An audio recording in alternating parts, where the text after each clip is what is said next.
Hello बच्चों, कैसे हो? बढ़िया। आप बढ़िया तो मैं भी बढ़िया। तो देखो बच्चों, आज हमें क्या पढ़ाई करनी है। आज है बेटे हमारे पास क्लास 12th का यूनिट नंबर 8 का वीडियो नंबर 2। तो बेटे ये 8वीं यूनिट का दूसरा वीडियो है और इससे पहला वीडियो आपको प्लेलिस्ट में भी मिल जाएगा और नीचे बेटे डिस्क्रिप्शन में भी मिल जाएगा और कुछ समय बाद आई बटन में भी लिंक आ जाएगा जहां आप यूनिट नंबर 8 को पूरा पढ़ सकते हो और अपने सुंदर से नोट्स बना सकते हो जो एग्जाम में आपकी बहुत ज्यादा हेल्प करेंगे। तो बेटे आज का हमारा टारगेट है डी ब्लॉक तत्वों पर आधारित एनसीईआरटी के क्वेश्चंस। जो हमने बेटे कल डी ब्लॉक तत्वों के बारे में पढ़ा था उनके ऊपर आधारित जो हमारी एनसीईआरटी की बुक में क्वेश्चंस हैं उन क्वेश्चंस को हम आज डिस्कस करेंगे। ठीक है बेटे, तो चलो बच्चों जल्दी से आज की पढ़ाई शुरू करते हैं।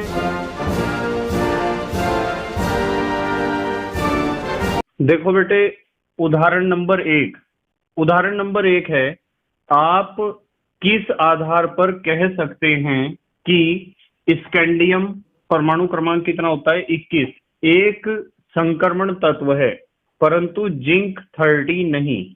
तो हम किस तरीके से कह सकते हैं कि स्कैंडियम 21 तो एक संक्रमण तत्व है और जिंक 30 नहीं है एक संक्रमणीय तत्व।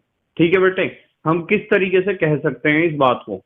देखो उत्तर देखो, स्कैंडियम के पास अपूर्ण डी कक्षक यानी 3D1 होता है। कल मैंने आपको समझाया था कि जो स्कैंडियम है वो पहली सीरीज का पहला तत्व है। तो पहली सीरीज का पहला तत्व है तो उसके डी में तो एक इलेक्ट्रॉन होगा और डी में जब एक इलेक्ट्रॉन होता है तो डी पूरा तो नहीं भर पाता है क्योंकि डी उपकोष भरता है या डी कक्षक भरते हैं कब, जब पूरे उपकोष में कितने इलेक्ट्रॉन हो जाते हैं 10 इलेक्ट्रॉन हो जाते हैं और यहाँ तो डी में एक है। तो स्कैंडियम के पास अपूर्ण डी कक्षक 3D1 होता है इसलिए यह संक्रमण तत्व है। बेटे संक्रमण तत्व की एक पहचान ये है कि उसके पास जो है अपूर्ण डी कक्षक या उपकोष होने चाहिए, ये एक बड़ी शर्त है। और जिंक के पास पूरा भरा डी कक्षक यानी 3D10, देखो डी में 10 है, होता है इसलिए यह संक्रमण तत्व नहीं होता है। इसलिए हम जिंक को संक्रमणीय तत्व नहीं मानते हैं। रखा है वो उसी श्रेणी में उसी सीरीज में रखा है पर उसका डी पूरा भरा हुआ है ना, इसलिए हम संक्रमण तत्व नहीं मानते हैं किसे, जिंक को। पाठ्य निहित का पहला देख लो, सिल्वर परमाणु की मूल अवस्था में पूर्ण भरित डी कक्षक 4D10 है, सिल्वर के पास है 4D10। आप कैसे कह सकते हैं कि यह संक्रमण तत्व है? कौन? सिल्वर। देखो उत्तर, सिल्वर अपनी +1 ऑक्सीकरण अवस्था में 4D10 5s0 विन्यास दिखाता है।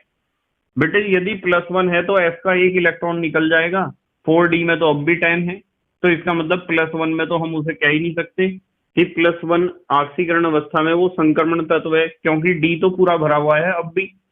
परंतु +2 ऑक्सीकरण अवस्था में 4D9 5s2, +2 का मतलब इसमें से एक इलेक्ट्रॉन निकालना है और तो यहाँ 9 हो जाएंगे और जब डी में 9 हो जाएंगे तो डी हो जाएगा अपूर्ण। तो 4D9 5s0 विन्यास दिखाता है। यहाँ डी कक्षक अपूर्ण होने के कारण इसे संक्रमण तत्व कह सकते हैं। तो अब हम इसे कह सकते हैं संक्रमण तत्व। ठीक है बेटे, अब उदाहरण नंबर 2 देखो जरा ध्यान से। संक्रमण तत्वों की कणन एंथैल्पी के मान उच्च क्यों होते हैं? सबसे पहले तो आपको पता होना चाहिए कणन एंथैल्पी का क्या मतलब है, मैंने कल भी आपको पढ़ाया था। कणन एंथैल्पी का मतलब होता है कि आप एक मोल तत्व या एक मोल धातु लो जिसे आप कहते हो संक्रमण धातु या संक्रमण तत्व। यदि आपके पास एक मोल धातु है, एक मोल संक्रमण तत्व है, तो उस एक मोल तत्व या धातु को प्रत्येक परमाणु में अलग अलग तोड़ने के लिए जितनी ऊर्जा की हमें आवश्यकता होती है, कणों में तोड़ने के लिए जितनी ऊर्जा की आवश्यकता होती है उसे कहते हैं कणन एंथैल्पी। क्या कहते हैं बेटे? कणन एंथैल्पी, या इसे आप परमाणुकरण एंथैल्पी भी कह सकते हो। अब ये यूं कह रहे कि संक्रमण तत्वों की कणन एंथैल्पी के मान उच्च क्यों होते हैं? इसलिए होते हैं बेटे क्योंकि संक्रमण तत्वों में पाए जाते हैं अयुग्मित इलेक्ट्रॉन। सुन लियो ध्यान से, क्या पाए जाते हैं? अयुग्मित इलेक्ट्रॉन, कल भी समझाई थी ये बात मैंने। और अयुग्मित इलेक्ट्रॉनों की ज्यादा संख्या होने के कारण जो संक्रमणीय तत्व हैं वे बहुत ज्यादा मजबूत धात्विक बंध या मेटेलिक बॉन्ड बनाते हैं। और जितना ज्यादा धात्विक बंध मजबूत होगा, यानी धातु के दो परमाणुओं को जोड़ने वाला बंध, उन दो परमाणुओं को अलग करने के लिए उतनी ही ज्यादा ऊर्जा हमें देनी पड़ेगी। तो यहाँ सीधी सादी बात है कि क्योंकि इनके परमाणुओं में बहुत अधिक अयुग्मित इलेक्ट्रॉन होते हैं, अयुग्मित इलेक्ट्रॉन जितने ज्यादा होंगे धात्विक बंध उतना ही ज्यादा मजबूत बनेगा। इसलिए प्रबल धात्विक बंध बनने के कारण इनकी कणन एंथैल्पी उच्च होती है। बताओ समझ में आई क्या बात? पाठ्य निहित का दूसरा देखो, श्रेणी स्कैंडियम 21 से जिंक 30 में जिंक की कणन एंथैल्पी का मान सबसे कम क्यों है? भाई जिंक के पास पूरे भरा हुआ डी क्या है, उपकोष है, जिसके कारण जिंक के पास कोई अयुग्मित इलेक्ट्रॉन नहीं होता है। और जिंक के पास जब कोई अयुग्मित इलेक्ट्रॉन नहीं होगा तो धात्विक बंध मजबूत नहीं बनेगा, इसलिए उसकी कणन एंथैल्पी कम होगी। उत्तर देखो, क्योंकि जिंक के पास D10 के कारण, डी में 10 इलेक्ट्रॉन है ना, इसके सबसे लास्ट का तत्व है सीरीज का, अयुग्मित इलेक्ट्रॉन न होने के कारण D10 है तो अयुग्मित तो होने का ही नहीं, मजबूत धात्विक बंध नहीं बनता है। उदाहरण नंबर 3 देखो, ऐसे संक्रमण तत्व का नाम बताइए जिसमें परिवर्तनीय ऑक्सीकरण अवस्था नहीं पाई जाती। ऐसा तो बेटे स्कैंडियम है, पहली सीरीज का स्कैंडियम याद रख सकते हो, सबसे पहला तत्व है। भाई परिवर्तनीय ऑक्सीकरण अवस्था तो जब मिलेगी जब डी में कम से कम 2 इलेक्ट्रॉन हो, और यदि डी में केवल एक ही इलेक्ट्रॉन है तो कहां से ऑक्सीकरण अवस्था में परिवर्तन हो जाएगा? ठीक है बेटे। अच्छा जल्दी से स्क्रीनशॉट लो, फिर अगले क्वेश्चन देख रहे हैं हम। ले लिया बेटे स्क्रीनशॉट? ठीक है। देखो बेटे पाठ्य निहित का तीसरा क्वेश्चन है, संक्रमण तत्वों की 3D श्रेणी का कौन सा तत्व बड़ी संख्या में ऑक्सीकरण अवस्थाएं दिखाता है? मतलब आपको यह ध्यान रखना है कि 3D श्रेणी का कौन सा तत्व ऐसा है जो सबसे ज्यादा ऑक्सीकरण संख्याएं दिखाता है। तो आप देखोगे कि कौन सा तत्व से जो सारणी, जो हमारी श्रेणी है उसके बीच में कौन सा तत्व आ रहा है, हमें देखना है कि बीच में कौन सा तत्व आ रहा है। तो Mn आ रहा है बेटे, जिसका परमाणु क्रमांक है 25, इसका इलेक्ट्रॉनिक विन्यास है 3d5 4s2। तो देखो डी में 5 इलेक्ट्रॉन है, ये दिखाता है ऑक्सीकरण संख्याएं कौन कौन सी, +2 से लेके +7 तक की। क्यों दिखाता है? क्योंकि इसमें अयुग्मित इलेक्ट्रॉनों की संख्या अधिकतम होती है, यह बात ध्यान रखना है।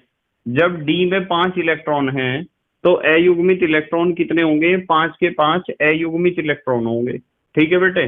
उदाहरण नंबर 4 देखो जरा, Cr डबल पॉजिटिव अपचायक है जबकि Mn ट्रिपल पॉजिटिव आक्सीकारक, जबकि दोनों का D4 विन्यास है, इसका भी D4 है और इसका भी D4 है। फिर ये अपचायक क्यों है और ये आक्सीकारक क्यों है?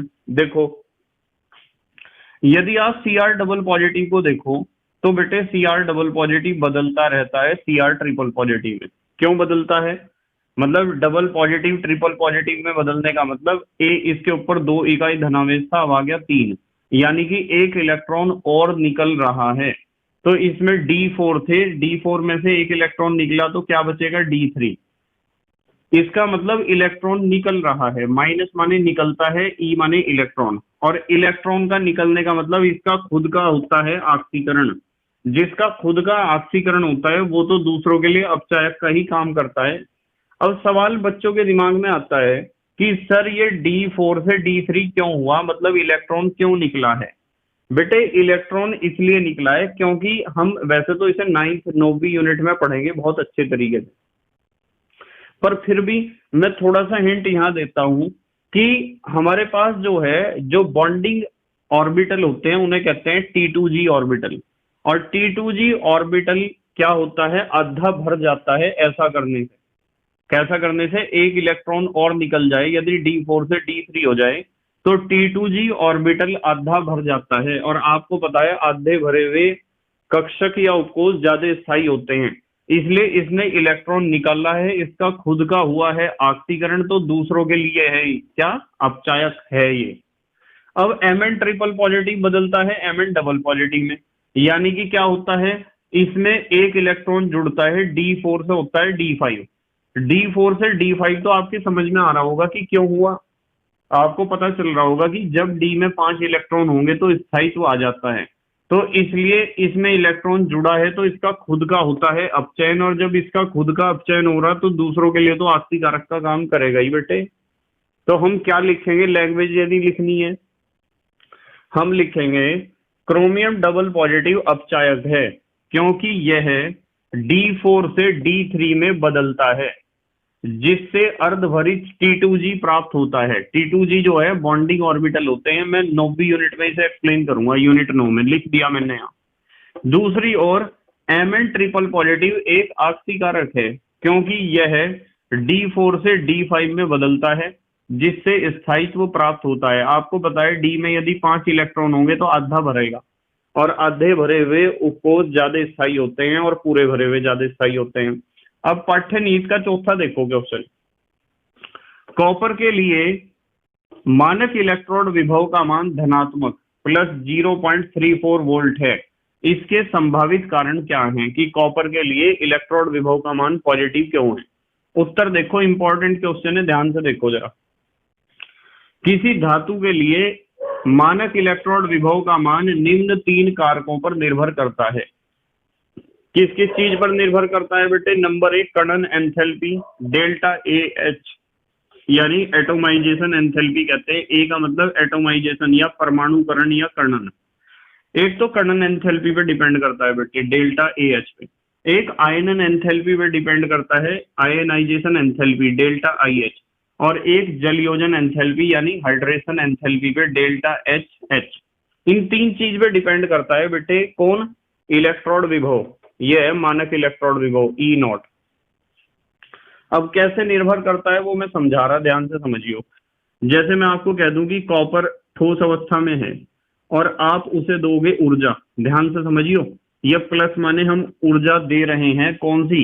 एटोमाइजेशन एंथैल्पी, कर्णन एंथैल्पी आप दोगे तो ये कणों में टूट जाएगा, सारे परमाणु हो जाएंगे अलग। ये था कॉपर ठोस अवस्था में, कॉपर के हर एक परमाणु अलग अलग होकर गैस अवस्था में प्राप्त हो गए हैं। अब क्या होगा बेटे? अब आप इसे दोगे आयनाइजेशन एंथैल्पी, आयनीकरण एंथैल्पी, उससे ये कॉपर का परमाणु किस में बदल जाएगा? आयन में बदल जाएगा। देखो कॉपर का आयन बन गया ना यहाँ।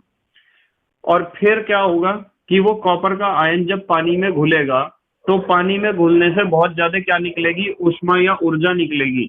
ऊर्जा निकलेगी तो निकलने वाली ऊर्जा को हम लिखते हैं माइनस से, ये माइनस डेल्टा HH हमने लिखा है ना, यानी ऊर्जा निकली है, इसे कहते हैं जलयोजन ऊर्जा या जलयोजन एंथैल्पी। तो ये जो जलयोजन एंथैल्पी निकलती है ना, वो ही इसका और इसका क्षतिपूर्ति करती है। देखो ये क्या है, ये तो ऊर्जा निकली और इन दोनों को जरूरत है ऊर्जा की, तो जितनी ऊर्जा निकली है यदि वो दोनों का पेट भर देगी, यानी कि दोनों की क्षतिपूर्ति कर देगी, कुछ ऊर्जा इसे चाहिए कुछ इसे, तो कॉपर आराम से क्या हो जाएगा? आयन में बदल जाएगा, उसका आयनीकरण आराम से हो जाएगा। पर वास्तविकता में ऐसा होता नहीं है बेटे। होता पता क्या है? ये जो इसकी कर्णन एंथैल्पी है ना बहुत ज्यादा है और जलयोजन एंथैल्पी है कम, तो मान लो मैं कह दूं कि जलयोजन एंथैल्पी 20 जूल है, कर्णन एंथैल्पी 30 जूल है, तो 20 जूल में से यहाँ 30 जूल 20 जूल तो यूज हो जाएगी, 10 जूल की यहाँ भी कमी रहेगी, और यहाँ की कमी कौन पूरी करेगा? तो यहाँ की और यहाँ की कमी पूरी करने के लिए हमें बाहर से अतिरिक्त ऊर्जा की आवश्यकता पड़ती है। इसलिए यहाँ क्या है? E0 का मान धनात्मक है कॉपर के लिए। सुन लो ध्यान से, देखो नीचे लिखा मैंने, चूंकि कॉपर के लिए कर्णन एंथैल्पी का मान उच्च, देखो ये मान तो उच्च है, ज्यादा है, तथा जलयोजन एंथैल्पी का मान कम है, ये जलयोजन एंथैल्पी कम है, हीट या एनर्जी कम निकल रही और जरूरत पड़ रही ज्यादा की, अतः डेल्टा IH यानी आयनाइजेशन एंथैल्पी की क्षतिपूर्ति मुक्त ऊर्जा द्वारा नहीं होती है। जितनी ऊर्जा निकली वो ज्यादा से ज्यादा इसकी क्षतिपूर्ति कर सकती है, इसकी नहीं कर सकती है। इसलिए कॉपर का E0 धनात्मक है, यानी कि कॉपर का इलेक्ट्रोड विभव, मानक इलेक्ट्रोड विभव धनात्मक है, क्योंकि इस निकलने वाली ऊर्जा ने दोनों का क्षतिपूर्ति नहीं किया, इसका मान ज्यादा होने के कारण। इसलिए हमें एक्स्ट्रा एनर्जी देनी पड़ेगी। अब देखो उदाहरण नंबर 5, आप VO2 positive great smaller than Cr2O7 double negative smaller than MnO4 negative में आक्सीकारक अक्षमता वृद्धि को कैसे स्पष्ट करेंगे कि ये आक्सीकारक सबसे बेकार आक्सीकारक है, सबसे अच्छा आक्सीकारक है, कैसे स्पष्ट करेंगे? स्पष्ट ऐसे करेंगे, देखो उत्तर, इसका कारण इनके अपचयन के बाद प्राप्त स्पीसीज के स्थायित्व में वृद्धि है। इन सब का अपचयन करने से जो जो हमें स्पीसीज मिलेगी तो उसके स्थायित्व में वृद्धि, इससे जो अपचयन के बाद स्पीसीज मिलेगी वो कम स्थायी है, और इसके अपचयन के बाद जो स्पीसीज मिलेगी, जो परमाणु या आयन या अणु मिलेगा, वो ज्यादा स्थायी है। तो जिसके अपचयन से प्राप्त होने वाली स्पीसीज ज्यादा स्थायी होती है वो एक अच्छा आक्सीकारक होता है। ठीक है बेटे, जल्दी से स्क्रीनशॉट लो, फिर अगले क्वेश्चन कर रहे। चलो ले लिया बेटे स्क्रीनशॉट? ठीक है, देखो बेटे पाठ्यनिहित का 5वां क्वेश्चन है, संक्रमण तत्वों की प्रथम श्रेणी में आयनन एंथैल्पी में अनियमित परिवर्तन को आप कैसे समझाएंगे कि जो आयनन एंथैल्पी है उसमें किस तरीके से परिवर्तन होता है और बार बार वो परिवर्तन बहुत ज्यादा बढ़ जाता है या घट जाता है, उसके क्या कारण हैं? देखो बेटे सामान्यतः यदि हम नॉर्मली बात करें, हालांकि ये चीजें मैंने सारी पढ़ाई थी आपको, पर फिर भी मैंने उत्तर में लिख दी बेटे। हाँ, सामान्यतः प्रथम श्रेणी में परमाणु क्रमांक बढ़ने के साथ प्रभावी नाभिकीय आवेश बढ़ता है तथा आयनन एंथैल्पी बढ़ती है। जब आप किसी श्रेणी में इधर को चलोगे तो प्रभावी नाभिकीय आवेश बढ़ेगा, और प्रभावी नाभिकीय आवेश बढ़ेगा तो आयनन एंथैल्पी भी क्या होगी बेटे? बढ़ेगी। ये तो नॉर्मल बात है, ऐसा तो होना है। परंतु D5 व D10 पर अधिक स्थायित्व होने के कारण आयनन एंथैल्पी अधिक होती है। ये बात तो आपकी समझ में आती है कि D में जब 5 इलेक्ट्रॉन होंगे या D में 10 होंगे, आधा भरा होगा या पूरा भरा होगा तो स्थायित्व तो ज्यादा होगा ही, और जब ज्यादा स्थायित्व होगा तो आयनन एंथैल्पी क्या होगी? अधिक होगी। और बेटे एक बात ये भी बताई थी कि जो जिंक 30 है, जो सबसे लास्ट वाला तत्व है, उसमें 4s में 2 इलेक्ट्रॉन होते हैं, और जब 4s में 2 इलेक्ट्रॉन है तो 4s पूरा भरा हुआ है, और पूरा भरा हुआ है तो स्थायी है, स्थायी है तो आयनन एंथैल्पी क्या होती है? अधिक। वैसे तो नॉर्मल बात ये लिखी हुई है, पर बीच में जहां D5 आता है, D10 जहां आता है, और जिंक 30 जहां 4s में 2 इलेक्ट्रॉन होते हैं, वहां आयनन एंथैल्पी कुछ जरूरत से ज्यादा बढ़ जाती है, तो इसलिए अनियमितताएं होती हैं बेटे। उदाहरण नंबर 6 देखो, संक्रमण धातुओं की प्रथम श्रेणी के इलेक्ट्रोड विभव के मान हैं। ये इलेक्ट्रोड विभव दे रखे इन्होंने, वेनेडियम का -1.18, क्रोमियम Mn FeCO NiCu सबके दे रखे। इन मानों में अनियमितता के कारण को समझाइए। देखो मानों में अनियमितता कहाँ नजर आ रही है आपको? यहाँ वेनेडियम को देखो और इसे देखो, इनके मान सबसे कम है। क्या है बेटे? सबसे कम। बाकी आप देख रहे होंगे कि बाकी तो जो है यहाँ क्या है, सबसे कम, उससे ज्यादा, फिर कम हुआ, फिर ज्यादा हुआ, फिर उससे भी ज्यादा हुआ, फिर थोड़ा सा और ज्यादा हुआ, और फिर बहुत ज्यादा हुआ। मान वैसे तो हम बढ़ा रहे, लगातार बढ़ते जा रहे, पर यहाँ 2 चेंज आपको अजीब से नजर आ रहे होंगे। वेनेडियम और मैग्नीज में ये क्यों है सबसे कम E0 के मान? इसका कारण पता क्या है? उत्तर देखो, वेनेडियम और मैग्नीज के लिए आयनन एंथैल्पी व ऊर्ध्वपातन एंथैल्पी के मान अपेक्षाकृत बहुत कम होने के कारण E0 के मानों में यह अनियमितता होती है। E0 के मान भी इनके बहुत कम हैं। ठीक है बेटे, क्यों है बहुत कम माइनस में? इसलिए कम है क्योंकि इनकी आयनन एंथैल्पी और ऊर्ध्वपातन एंथैल्पी कम है, इसलिए एक निश्चित क्रम में नहीं प्राप्त हो रहे हैं हमें मान। अब देखो उदाहरण number 7, Mn triple positive oblique Mn double positive युग्म के लिए E0 का मान Cr triple positive oblique Cr double positive अथवा Fe triple positive oblique Fe double positive के मानों से बहुत अधिक धनात्मक क्यों होता है? समझाइए। कह रहे कि E0 का मान इसके लिए ज्यादा क्यों है और इसके लिए कम क्यों है? इसका कारण पता क्या है? इसके लिए Mn की तृतीय आयनन ऊर्जा का बहुत अधिक मान उत्तरदायी है। जो Mn की तृतीय आयनन ऊर्जा है, यानी कि तीसरे इलेक्ट्रॉन को निकालने के लिए जो ऊर्जा चाहिए होती है उसका मान बहुत ज्यादा है बेटे। क्यों है ज्यादा, देखो ब्रैकेट में लिख दिया मैंने। भाई हमें D5 से D4 करना, मुझे बताओ D5 एक स्थायी विन्यास नहीं है क्या? आप कहोगे कि सर हाँ D5 तो स्थायी विन्यास है। तो स्थायी विन्यास में से एक इलेक्ट्रॉन निकाल के D4 करना है, अस्थायी विन्यास में आना है। तो ऐसा करने के लिए तो बहुत ज्यादा ऊर्जा की आवश्यकता पड़ेगी, इसलिए हम कह रहे हैं कि तृतीय आयनन ऊर्जा बहुत ज्यादा है किसकी? Mn की। और वो बहुत ज्यादा आयनन ऊर्जा ही जिम्मेदार है, उत्तरदायी है कि इसकी E0 प्लस में है और इनके जो है उससे कम है। समझ में आई बात? तो तृतीय आयनन ऊर्जा में ये स्थिति बन रही D5 से D4 वाली, यानी कि स्थायी से अस्थायी वाली। इसमें से इलेक्ट्रॉन निकाल के इसमें बदलना तो बड़ा मुश्किल काम है, क्योंकि D5 तो पहले ही स्थायी है बहुत ज्यादा। पाठ्यनीति का छठा देखो आप क्वेश्चन। पाठ्यनीति के छठे में कहा, कोई धातु अपनी उच्चतम ऑक्सीकरण अवस्था केवल ऑक्साइड व फ्लोराइड में ही क्यों दिखाती है? भाई ये बात मैंने पढ़ाई भी थी आपको जब कल हम पढ़ रहे थे इसके बारे में डी ब्लॉक के, पर फिर भी उत्तर लिख दिया। ऑक्सीजन व फ्लोरीन की विद्युत ऋणात्मकताओं के मान बहुत अधिक होने के कारण। भाई ऑक्साइड जब बनेगा तो धातु ऑक्सीजन के साथ ही तो जुड़ेगी, फ्लोराइड जब बनेगा तो धातु फ्लोरीन के साथ जुड़ेगी। तो उस समय जब ऑक्सीजन या फ्लोरीन के साथ धातु जुड़ेगी तो इन दोनों की विद्युत ऋणात्मकता बहुत अधिक होती है, ऑक्सीजन की भी फ्लोरीन की भी, आपको पता है। इसलिए धातु अपनी अधिकतम ऑक्सीकरण अवस्था में रहेगी वहां। ठीक है बेटे, जल्दी से स्क्रीनशॉट लो, फिर अगले क्वेश्चन कर रहे हैं हम। ले लिया बेटे स्क्रीनशॉट? ठीक है, देखो बेटे पाठ्यनिहित का 7वां क्वेश्चन है, Cr डबल पॉजिटिव व Fe डबल पॉजिटिव में कौन प्रबल अपचायक है तथा क्यों? तो बेटे जब आप इलेक्ट्रॉन विभव देखते हो Cr का तो ये आता है -0.41 और Fe triple positive oblique Fe double positive का आता है 0.77। इन मानक इलेक्ट्रॉन विभव से हमें पता चलता है कि क्रोमियम विद्युत रासायनिक श्रेणी में ऊपर रखा जाएगा और लोहा रखा जाएगा नीचे। जब क्रोमियम ऊपर रखा जाएगा इसका मतलब यह है कि क्रोमियम एक प्रबल अपचायक है। तो इससे पता चला है, क्योंकि यहाँ से E0 का मान हमें माइनस प्राप्त होता है और यहाँ से E0 का मान प्लस।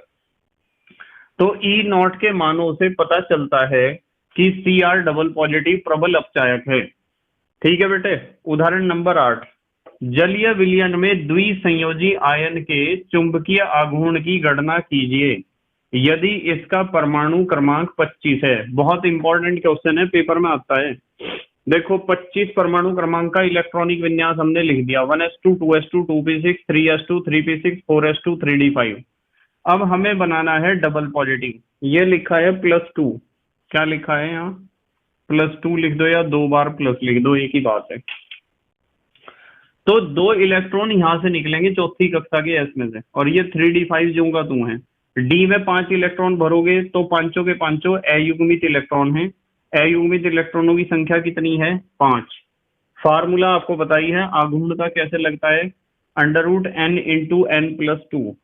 तो n की वैल्यू कितनी है? 5। 5 × 5+2, ये 5 और 2 7 पंजे 35, √35 बोर मैग्नेटॉन उत्तर दे सकते हो, या फिर इसका अंडर रूट निकाल लेना आप, ये भी उत्तर दे सकते हो। इसी तरह पाठ्यनीति का 8वां है, M double positive aqueous ion परमाणु क्रमांक 27 के लिए प्रचक्रण मात्र चुंबकीय आघूर्ण की गणना कीजिए। सेम क्वेश्चन है, 27 का हमने कॉन्फ़िगरेशन लिखा, इलेक्ट्रॉनिक विन्यास, फिर डबल पॉजिटिव 2 इलेक्ट्रॉन निकालने हैं, एस में से निकलेंगे क्योंकि चौथी कक्षा ही बाहरी कक्षा है।